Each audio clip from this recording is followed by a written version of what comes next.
ଆଜିର ଏହି ଆଲୋଚନାକୁ ସ୍ୱାଗତ। ଆମେ ଆଜି ଏମିତି ଏକ ପ୍ରଶ୍ନରୁ ଆରମ୍ଭ କରିବା ଯାହା ହଜାର ହଜାର ବର୍ଷ ପୁରୁଣା, କିନ୍ତୁ ଆଜି ବି ସେତିକି ପ୍ରାସଙ୍ଗିକ ଲାଗେ। ଯେତେବେଳେ ଲାଗେ ଯେ ସମାଜରେ ଏମିତି ସବୁ କିଛି ଭୁଲ ବାଟରେ ଯାଉଛି, ନୈତିକତାର ମାନ କମିଯାଉଛି, ସେତେବେଳେ ଆଶାର କିରଣ କେଉଁଠୁ ମିଳିବ? ହଁ, ସଠିକ୍ ରାସ୍ତାଟା କ'ଣ? ଏକଦମ। ଆଉ ଆମ ପାଖରେ ଜଗନ୍ନାଥ ଦାସଙ୍କ ଓଡ଼ିଆ ଭାଗବତର ପ୍ରଥମ ସ୍କନ୍ଧରୁ କିଛି ଅଂଶ ଅଛି, ଯାହା ଠିକ୍ ଏହି ପ୍ରଶ୍ନର ଉତ୍ତର ଖୋଜୁଛି। ତେବେ ଚାଲନ୍ତୁ ଦେଖିବା। ଦେଖିବା ଏହି ପ୍ରାଚୀନ ଲେଖା ଆମକୁ କେଉଁ ଗଭୀରତାକୁ ନେଇଯାଉଛି। ତେବେ କାହାଣୀର ଆରମ୍ଭଟା ବହୁତ ନାଟକୀୟ। ନୈମିଷାରଣ ବୋଲି ଗୋଟିଏ ଜାଗାରେ ଶୌନକଙ୍କ ଭଳି ବହୁତ ବଡ଼ ବଡ଼ ଋଷି ଏକାଠି ହୋଇଛନ୍ତି। ସେମାନେ କୌଣସି ସାଧାରଣ ଯଜ୍ଞ ପାଇଁ ଏକାଠି ହୋଇନାହାନ୍ତି, ବରଂ ତାଙ୍କ ମନରେ ଗୋଟିଏ ବଡ଼ ଚିନ୍ତା। ହଁ, ସେମାନେ ଅନୁଭବ କରୁଛନ୍ତି ଯେ କଳିଯୁଗ ଆସୁଛି, ଯେଉଁଠି ଅଧର୍ମ ବଢ଼ିବ। ଆଉ ସବୁଠୁ ବଡ଼ କଥା, ଭଗବାନ ଶ୍ରୀକୃଷ୍ଣ ଯେ ଏତେ ଦିନ ଧରି ପୃଥିବୀରେ ଥିଲେ, ସେ ନିଜ ଲୀଳା ସାରି ନିଜ ଧାମକୁ ଫେରିଯାଇଛନ୍ତି। ଏହାକୁ ଯଦି ଆମେ ଟିକେ ଆଧୁନିକ ଭାବରେ ଦେଖିବା, ତାହେଲେ ଏହା ଏକ ପ୍ରକାର ନେତୃତ୍ୱ ଶୂନ୍ୟତାର ସଙ୍କଟ। ଓହୋ। ଯେତେବେଳେ ଜଣେ ମହାନ ନେତା ବା ଏକ ମାର୍ଗଦର୍ଶକ ଶକ୍ତି ଚାଲିଯାଏ, ସେତେବେଳେ ସମାଜ ଦିଗହରା ହୋଇଯାଏ। ଋଷିମାନଙ୍କର ପ୍ରଶ୍ନଟି ଥିଲା ଅତି ମୌଳିକ। କ'ଣ ଥିଲା ସେ ପ୍ରଶ୍ନ? ସେମାନେ ପଚାରୁଛନ୍ତି, କୃଷ୍ଣ ତ ଚାଲିଗଲେ, ଏବେ ଧର୍ମ କାହା ଶରଣରେ ରହିବ? ଲୋକମାନେ କାହାକୁ ଆଶ୍ରା କରିବେ? ଏହା କେବଳ ଏକ ପୌରାଣିକ ପ୍ରଶ୍ନ ନୁହେଁ, ଏହା ଏକ ସାର୍ବଜନୀନ ଚିନ୍ତା। ଯେତେବେଳେ ପୁରୁଣା ମୂଲ୍ୟବୋଧ ଭାଙ୍ଗିଯାଏ, ସେତେବେଳେ ନୂଆ ରାସ୍ତା କ'ଣ? ଠିକ୍। ତେବେ ସେଠାରେ ଉପସ୍ଥିତ ଥିବା ସୁତମୁନିଙ୍କୁ ସେମାନେ ଏହି ପ୍ରଶ୍ନ ପଚାରୁଛନ୍ତି, ଆଉ ସୁତମୁନି ଯେଉଁ ଉତ୍ତର ଦେଉଛନ୍ତି, ତାହା ହିଁ ଏହି ଆଲୋଚନାର କେନ୍ଦ୍ରବିନ୍ଦୁ। ଋଷିମାନେ ଏତେ ବଡ଼ ସମସ୍ୟା ନେଇ ବସିଛନ୍ତି, ଆଉ ମୁଁ ଭାବୁଥିଲି ଉତ୍ତର ହୁଏତ କୌଣସି ବଡ଼ ଯଜ୍ଞ ବା କଠୋର ତପସ୍ୟା ହୋଇଥିବ। କିନ୍ତୁ ଉତ୍ତରଟି ଆଶ୍ଚର୍ଯ୍ୟଜନକ ଭାବେ ସରଳ। ହଁ, ଏକଦମ। ସୁତମୁନି କହୁଛନ୍ତି ଯେ କଳିଯୁଗରେ ମଣିଷ ପାଇଁ ସବୁଠୁ ବଡ଼ ଧର୍ମ ବା ପରମ ଧର୍ମ ହେଉଛି ଭଗବାନଙ୍କ ପ୍ରତି ନିଃସ୍ୱାର୍ଥପର ନିରନ୍ତର ଭକ୍ତି। ଏଠାରେ ଦୁଇଟି ଶବ୍ଦ ବହୁତ ଗୁରୁତ୍ୱପୂର୍ଣ୍ଣ। କ'ଣ ସେଗୁଡ଼ିକ? ଅହୈତୁକୀ ଅର୍ଥାତ୍ କୌଣସି କାରଣ ବିନା, ଏବଂ ଅପ୍ରତିହତା ଅର୍ଥାତ୍ ଯାହାକୁ କେହି ଅଟକାଇ ପାରିବେ ନାହିଁ। ଓହୋ, କୌଣସି କାରଣ ବିନା। ହଁ, ଏମିତି ଏକ ଭକ୍ତି ଯାହାଦ୍ୱାରା ଆତ୍ମା ପ୍ରସନ୍ନ ହୁଏ। ଏହା ସେ ସମୟ ପାଇଁ ଏକ ବୈପ୍ଳବିକ। ହଁ, କାରଣ ସେତେବେଳେ ତ ଧର୍ମ ମାନେ ଖାଲି କର୍ମକାଣ୍ଡ ଥିଲା, ଠିକ୍? ଏକଦମ। ମୁଖ୍ୟତଃ କର୍ମକାଣ୍ଡ ଏବଂ ଯଜ୍ଞ। ହଁ, ଏହି ଅହେତୁକୀ ବା ନିଃସ୍ୱାର୍ଥପର ଭକ୍ତି କଥାଟା ଶୁଣିବାକୁ ବହୁତ ଆଦର୍ଶବାଦୀ ଲାଗୁଛି। ସାଧାରଣ ମଣିଷ ପାଇଁ ଏହା କେତେଦୂର ସମ୍ଭବ? କାରଣ ଆମେ ଯାହା ବି କାମ କରୁ, ତା ପଛରେ କିଛି ନା କିଛି ଫଳାଫଳର ଆଶା ତ ଥାଏ। ପରୀକ୍ଷା ଦେଲେ ଭଲ ନମ୍ବର, ଚାକିରି କଲେ ଦରମା। ହଁ, ଏଇଟା ଏକ ବହୁତ ଭଲ ପ୍ରଶ୍ନ, ଆଉ ଏହି ଗ୍ରନ୍ଥରେ ଏହାର ଉତ୍ତର ବି ଦିଆଯାଇଛି। ସେଠାରେ ସ୍ପଷ୍ଟ ଭାବେ କୁହାଯାଇଛି ଯେ ଯେଉଁ କର୍ମ ଧନ, ସମ୍ପତ୍ତି କିମ୍ବା ଇନ୍ଦ୍ରିୟ ସୁଖ ପାଇଁ କରାଯାଏ, ତାହା କେବଳ ଖାଲି ପରିଶ୍ରମ। ହଁ, କେବଳ ପରିଶ୍ରମ ମାତ୍ର। ଏହା ଶେଷରେ ମଣିଷକୁ ବାନ୍ଧିଦିଏ। ଭାଗବତ କହୁଛି ଯେ ଯଦି କର୍ମ କରିବାର ଅଛି, ତେବେ ସେହି କର୍ମ କର ଯାହା ଭଗବାନଙ୍କ ପ୍ରତି ଭକ୍ତି ସୃଷ୍ଟି କରେ। ନିଷ୍କାମର ଅର୍ଥ କର୍ମ ଛାଡ଼ିଦେବା ନୁହେଁ? ଆଦୌ ନୁହେଁ, ବରଂ ଫଳର ଆସକ୍ତି ଛାଡ଼ିଦେବା। ଆପଣ କାମ କରନ୍ତୁ, କିନ୍ତୁ ତାକୁ ଈଶ୍ୱରଙ୍କୁ ସମର୍ପଣ ଭାବରେ କରନ୍ତୁ। ଧୀରେ ଧୀରେ ଏହି ଅଭ୍ୟାସ ଦ୍ୱାରା ମନରୁ ସ୍ୱାର୍ଥପରତା କମିଯାଏ ଏବଂ ସେହି ନିଃସ୍ୱାର୍ଥପର ଭାବ ଆପେ ଆପେ ଆସେ। ତେବେ ଏହି ଭକ୍ତି କରିବାର ଉପାୟ କ'ଣ? ଏଥିପାଇଁ କ'ଣ କୌଣସି ବିଶେଷ ପୂଜାବିଧି ଦରକାର? ନା, ଆଦୌ ନୁହେଁ। ଏହାର ସବୁଠୁ ସୁନ୍ଦର କଥା ହେଉଛି ଏହାର ସରଳତା। ସରଳତା? ହଁ, ତିନୋଟି ମୁଖ୍ୟ ରାସ୍ତା ଦିଆଯାଇଛି: ଶ୍ରବଣ, କୀର୍ତ୍ତନ ଏବଂ ସ୍ମରଣ। ଅର୍ଥାତ୍ ଭଗବାନଙ୍କ କଥା ମନ ଦେଇ ଶୁଣିବା, ତାଙ୍କର ନାମ ଓ ଗୁଣଗାନ କରିବା, ଆଉ ମନେ ମନେ ତାଙ୍କୁ ସ୍ମରଣ କରିବା। ଏହାକୁ ଯଦି ଆମେ ଆଜିର ଭାଷାରେ ଦେଖିବା, ତେବେ ଏହା ଏକ ପ୍ରକାର ମାଇଣ୍ଡଫୁଲନେସ୍ ପରି। ଏକଦମ। ଏକ ପ୍ରକାର ଧ୍ୟାନର ଅଭ୍ୟାସ। ଯେତେବେଳେ ଆମେ କୌଣସି ଗୋଟିଏ ବିଷୟରେ ମନକୁ ଏକାଗ୍ର କରୁ, ମନର ଅନ୍ୟ ବିକ୍ଷେପଗୁଡ଼ିକ ଶାନ୍ତ ହୋଇଯାଏ। ଏହା ବହୁତ ଆକର୍ଷଣୀୟ। ତେବେ ଏହି ସରଳ ଅଭ୍ୟାସର ପ୍ରଭାବ କ'ଣ? ଏହା କିପରି ମଣିଷକୁ ବଦଳାଇ ଦିଏ? ଏହାର ଏକ ମନସ୍ତାତ୍ତ୍ୱିକ ପ୍ରଭାବ ବିଷୟରେ ବର୍ଣ୍ଣନା କରାଯାଇଛି। ଭାଗବତ କହୁଛି ଯେ ଯେତେବେଳେ ଜଣେ ନିୟମିତ ଭାବେ ଭଗବାନଙ୍କ କଥା ଶୁଣେ ବା ଗାଏ, ତାର ହୃଦୟରେ ଥିବା ଅଶୁଭ ବାସନାଗୁଡ଼ିକ ନଷ୍ଟ ହୋଇଯାଏ। ହଁ, ଆଉ ଏହି ଅଶୁଭ ବାସନାଗୁଡ଼ିକୁ ରଜ ଓ ତମଗୁଣ ସହିତ ଯୋଡ଼ାଯାଇଛି। ଯେପରିକି ଲୋଭ, କ୍ରୋଧ, ଅହଙ୍କାର। ଠିକ୍। ଯେତେବେଳେ ଏହି ନକାରାତ୍ମକ ଗୁଣଗୁଡ଼ିକ ଦୂର ହୋଇଯାଏ, ସେତେବେଳେ ସତ୍ୱଗୁଣ ବା ଶୁଦ୍ଧତା ଶାନ୍ତି ଓ ଜ୍ଞାନର ବିକାଶ ହୁଏ। ମନ ପ୍ରସନ୍ନ ଓ ନିର୍ମଳ ହୋଇଯାଏ। ହଁ, ଆଉ ଯେତେବେଳେ ମନ ସ୍ଥିର ଓ ଶାନ୍ତ ହୁଏ ସେତେବେଳେ ସଂସାରର ବନ୍ଧନରୁ ମୁକ୍ତି ମିଳେ। ଏହା ଏକ କ୍ରମିକ ପ୍ରକ୍ରିୟା। ଏହି ଆଲୋଚନା ଭିତରେ ଭଗବାନ ଶବ୍ଦଟି ବାରମ୍ବାର ଆସୁଛି। ଏହା ତ ଏକ ବଡ଼ ଧାରଣା। ଏହି ଗ୍ରନ୍ଥ ଅନୁସାରେ ଏହି ପରମ ସତ୍ୟ ବା ଈଶ୍ୱରଙ୍କ ପ୍ରକୃତ ସ୍ୱରୂପ କ'ଣ? କାରଣ ସମସ୍ତେ ତ ଏହାକୁ ଗୋଟିଏ ଭାବରେ ଦେଖନ୍ତି ନାହିଁ। ଠିକ୍ କଥା। କିଏ ନିରାକାର କହେ ତ କିଏ ସାକାର। ଏଠି ଗୋଟେ ବହୁତ ଗଭୀର କଥା ଅଛି। ଭାଗବତ କୌଣସି ଗୋଟିଏ ଧାରଣାକୁ ଠିକ୍ ଓ ଅନ୍ୟଟିକୁ ଭୁଲ ବୋଲି କହୁନାହିଁ। ତାହେଲେ ବରଂ ଏହା ଏକ ସମନ୍ୱୟ ସ୍ଥାପନ କରୁଛି। ସେଥିରେ କୁହାଯାଇଛି ଯେ ତତ୍ତ୍ୱକୁ ଜାଣିଥିବା ଜ୍ଞାନୀମାନେ ସେହି ଏକ ଅଦ୍ୱିତୀୟ ସତ୍ୟକୁ ତିନୋଟି ନାମରେ ଜାଣନ୍ତି। ବ୍ରହ୍ମ, ପରମାତ୍ମା ଏବଂ ଭଗବାନ। ଏକଦମ। ଏହା ଟିକେ ଜଟିଳ ଲାଗୁଛି। ବ୍ରହ୍ମ, ପରମାତ୍ମା, ଭଗବାନ ଏ ତିନୋଟି ଭିତରେ ପାର୍ଥକ୍ୟ କ'ଣ? ଏହାକୁ ଏକ ସରଳ ଉଦାହରଣରେ ବୁଝିହେବ। ହଁ, କୁହନ୍ତୁ। ଭାବନ୍ତୁ, ଆପଣ ଦୂରରୁ ଏକ ପାହାଡ଼କୁ ଦେଖୁଛନ୍ତି। ଆପଣଙ୍କୁ କେବଳ ଏକ ବଡ଼ ଅସ୍ପଷ୍ଟ ଆକୃତି ଦେଖାଯିବ। ତାହା ହେଉଛି ବ୍ରହ୍ମର ଅନୁଭୂତି, ସର୍ବବ୍ୟାପୀ ନିରାକାର ସତ୍ତା। ଯେତେବେଳେ ଆପଣ ପାହାଡ଼ର ଟିକେ ପାଖକୁ ଯିବେ ଆପଣ ଦେଖିବେ ସେଥିରେ ଗଛ, ଲତା, ଝରଣା ଅଛି। ଓକେ। ଏହା ହେଉଛି ପରମାତ୍ମାର ଅନୁଭୂତି, ଯିଏ ପ୍ରତ୍ୟେକ ଜୀବ ଭିତରେ ଅଛନ୍ତି। ଆଉ ଯେତେବେଳେ ଆପଣ ପାହାଡ଼ ଉପରେ ପହଞ୍ଚିଯିବେ ଆପଣ ତାର ସମ୍ପୂର୍ଣ୍ଣ ସୌନ୍ଦର୍ଯ୍ୟକୁ ଅନୁଭବ କରିପାରିବେ। ସବୁକିଛି? ହଁ, ସବୁକିଛି।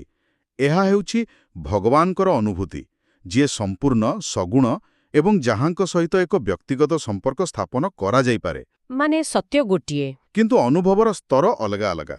ୱାଓ, ଏହା ବହୁତ ସୁନ୍ଦର ଭାବରେ ବୁଝାଇଲେ। ତେବେ ଏହି ଯୋଉ ତିନି ଗୁଣ କଥା ଆପଣ କହିଲେ, ସତ୍ୱ, ରଜ, ତମ, ତାହା ଏହି ସୃଷ୍ଟି ପ୍ରକ୍ରିୟା ସହିତ କିପରି ଜଡ଼ିତ? ହଁ, ଗ୍ରନ୍ଥ କହୁଛି ଯେ ସେହି ଏକ ପରମ ପୁରୁଷ ଏହି ସଂସାରର ସବୁ କାର୍ଯ୍ୟ ଏହି ତିନୋଟି ଗୁଣ ମାଧ୍ୟମରେ କରନ୍ତି। ଆମେ ଏହାକୁ ପ୍ରତିଦିନ ନିଜ ଭିତରେ ଅନୁଭବ କରୁନା? ନିଶ୍ଚୟ। ତମଗୁଣ ହେଉଛି ସକାଳୁ ଉଠିବାକୁ ଇଚ୍ଛା ନ ହେବା, ସେହି ଆଳସ୍ୟ। ରଜଗୁଣ ହେଉଛି ଅଫିସରେ ଡେଡ୍ଲାଇନ୍ ପୂରଣ କରିବାର ବ୍ୟସ୍ତତା, କର୍ମ କରିବାର ଉତ୍ସାହ। ଆଉ ସତ୍ୱଗୁଣ? ଆଉ ସତ୍ୱଗୁଣ ହେଉଛି ଏକ ଶାନ୍ତ ସନ୍ଧ୍ୟାରେ ଯେତେବେଳେ ମନ ସ୍ଥିର, ନିର୍ମଳ ଓ ପ୍ରସନ୍ନ ଥାଏ। ଆଉ ଏହି ତିନି ଗୁଣକୁ ନେଇ ସେ ବ୍ରହ୍ମା, ବିଷ୍ଣୁ ଓ ଶିବ ରୂପରେ ସୃଷ୍ଟି, ପାଳନ ଓ ସଂହାର କରନ୍ତି ବୋଲି କୁହାଯାଇଛି, ଠିକ୍? ଏକଦମ। ସେହି ଏକ ଈଶ୍ୱର ରଜଗୁଣକୁ ଆଶ୍ରୟ କରି ବ୍ରହ୍ମା ରୂପରେ ସୃଷ୍ଟି କରନ୍ତି। ସତ୍ୱଗୁଣରେ ବିଷ୍ଣୁ ହୋଇ ପାଳନ କରନ୍ତି। ଏବଂ ତମଗୁଣକୁ ଆଶ୍ରୟ କରି ରୁଦ୍ର ବା ଶିବ ରୂପରେ ସଂହାର କରନ୍ତି। ଏହା ଏକ ବହୁତ ବୈଜ୍ଞାନିକ ବିଶ୍ଳେଷଣ ପରି ଲାଗୁଛି। ହଁ, ସୃଷ୍ଟି ପାଇଁ କର୍ମ ରଜ ଦରକାର, ପାଳନ ପାଇଁ ସନ୍ତୁଳନ ଓ ଶୁଦ୍ଧତା ସତ୍ୱ ଦରକାର ଏବଂ ସଂହାର ବା ପରିବର୍ତ୍ତନ ପାଇଁ ବିଲୟ ତମ ଦରକାର। କିନ୍ତୁ ଏଠାରେ ଗୋଟିଏ କଥା ଅଛି। ଗ୍ରନ୍ଥରେ କୁହାଯାଇଛି ଯେ ବିଷ୍ଣୁଙ୍କ ଉପାସନା ହିଁ ମନୁଷ୍ୟର କଲ୍ୟାଣ ପାଇଁ ଶ୍ରେଷ୍ଠ, କାରଣ ସେ ଶୁଦ୍ଧ ସତ୍ୱଗୁଣର ପ୍ରତୀକ। କିନ୍ତୁ କ'ଣ ଏହା ଅନ୍ୟ ଦେବତା ଯେପରିକି ବ୍ରହ୍ମା ବା ଶିବଙ୍କୁ କମ୍ ଗୁରୁତ୍ୱ ଦେଉନାହିଁ? କିଛି ଲୋକ ଏହାକୁ ଏକପାଖିଆ ବୋଲି ଭାବିପାରନ୍ତି। ଏହା ଏକ ସ୍ୱାଭାବିକ ପ୍ରଶ୍ନ। ଦେଖନ୍ତୁ, ଏଠାରେ କାହାକୁ ଛୋଟ ବା ବଡ଼ କୁହାଯାଉ ନାହିଁ। ଓହୋ। ବରଂ ଲକ୍ଷ୍ୟ ଅନୁସାରେ ମାର୍ଗ ବାଛିବା କଥା କୁହାଯାଉଛି। ଯେହେତୁ ସତ୍ୱଗୁଣ ହିଁ ମନକୁ ଶାନ୍ତି, ସ୍ଥିରତା ଏବଂ ଜ୍ଞାନ ଆଡ଼କୁ ନେଇଯାଏ, ଯାହା ମୋକ୍ଷ ପାଇଁ ଆବଶ୍ୟକ। ହଁ, ସେଥିପାଇଁ ତାଙ୍କ ଉପାସନାକୁ ଶ୍ରେଷ୍ଠ କୁହାଯାଇଛି। ହଁ, ଯେଉଁମାନେ ଆଧ୍ୟାତ୍ମିକ ଉନ୍ନତି ଚାହାନ୍ତି। ଅନ୍ୟପଟେ ଯେଉଁମାନେ ଭୌତିକ ସଫଳତା ବା ଶକ୍ତି ଚାହାନ୍ତି ସେମାନେ ରଜ ଓ ତମଗୁଣଯୁକ୍ତ ଦେବତାଙ୍କ ପୂଜା କରିପାରନ୍ତି। ମାନେ ଏହା ଆମ ଲକ୍ଷ୍ୟ ଉପରେ ନିର୍ଭର କରେ। ଏକଦମ। ଏଠାରେ କୌଣସି ବାଧ୍ୟବାଧକତା ନାହିଁ। ବୁଝିଲି। ତେବେ ଏସବୁ ତ ତତ୍ତ୍ୱ କଥା ଗଲା, କିନ୍ତୁ ଏହି ଗ୍ରନ୍ଥରେ ତ ଭଗବାନଙ୍କର ବିଭିନ୍ନ ଅବତାର ବିଷୟରେ ମଧ୍ୟ କୁହାଯାଇଛି। ଏହି ଅବତାରର ଧାରଣାଟି କ'ଣ? ଅବତାରର ଧାରଣାଟି ହେଉଛି ଯେତେବେଳେ ସେହି ନିରାକାର ପରମ ଶକ୍ତି ଧର୍ମର ସ୍ଥାପନା ବା ସଂସାରର କଲ୍ୟାଣ ପାଇଁ ଏକ ନିର୍ଦ୍ଦିଷ୍ଟ ରୂପ ଧାରଣ କରି ପୃଥିବୀକୁ ଆସନ୍ତି।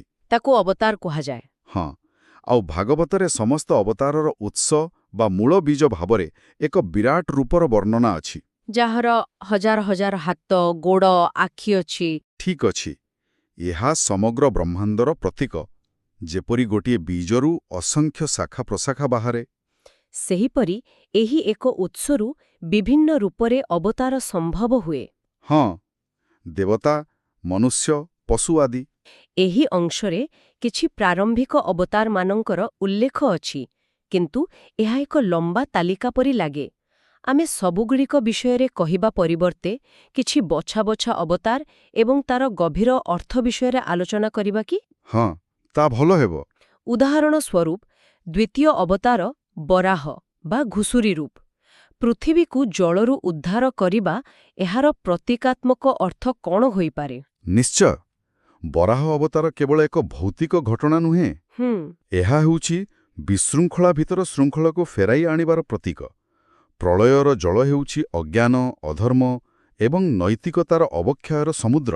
ଓହୋ, ଏମିତି କଥା? ହଁ, ଯେତେବେଳେ ସମାଜ ସେହି ସମୁଦ୍ରର ବୁଡ଼ିଯାଏ, ସେତେବେଳେ ଈଶ୍ୱରୀୟ ଶକ୍ତି ଆସି ଧର୍ମରୂପକ ପୃଥିବୀକୁ ପୁଣିଥରେ ଉପରକୁ ଉଠାଇ ସ୍ଥାପନ କରେ। ମାନେ ଏହା ଆଶାର ପ୍ରତୀକ? ଏକଦମ। ଯେତେ ବଡ଼ ସଙ୍କଟ ଆସିଲେ ମଧ୍ୟ ପୁନରୁତ୍ଥାନ ସମ୍ଭବ। ଆଉ ତୃତୀୟ ଅବତାର ନାରଦ। ସେ ତ କୌଣସି ଯୁଦ୍ଧ କରିନାହାନ୍ତି କି କାହାକୁ ଉଦ୍ଧାର କରିନାହାନ୍ତି। ତାଙ୍କୁ କାହିଁକି ଏକ ଅବତାର ଭାବେ ଗଣାଯାଏ? କାରଣ ଭଗବାନ କେବଳ ଶକ୍ତି ପ୍ରଦର୍ଶନ କରିବାକୁ ଅବତାର ନିଅନ୍ତି ନାହିଁ। ବରଂ ଜ୍ଞାନ ଓ ଭକ୍ତିର ପ୍ରସାର ପାଇଁ ମଧ୍ୟ ଅବତାର ନିଅନ୍ତି। ଠିକ୍। ନାରଦ ହେଉଛନ୍ତି ସେହି ଦିବ୍ୟ ସମ୍ବାଦଦାତା ଯିଏ ଭକ୍ତିରେ ବର୍ତ୍ତାକୁ ସବୁଠି ପହଞ୍ଚାନ୍ତି।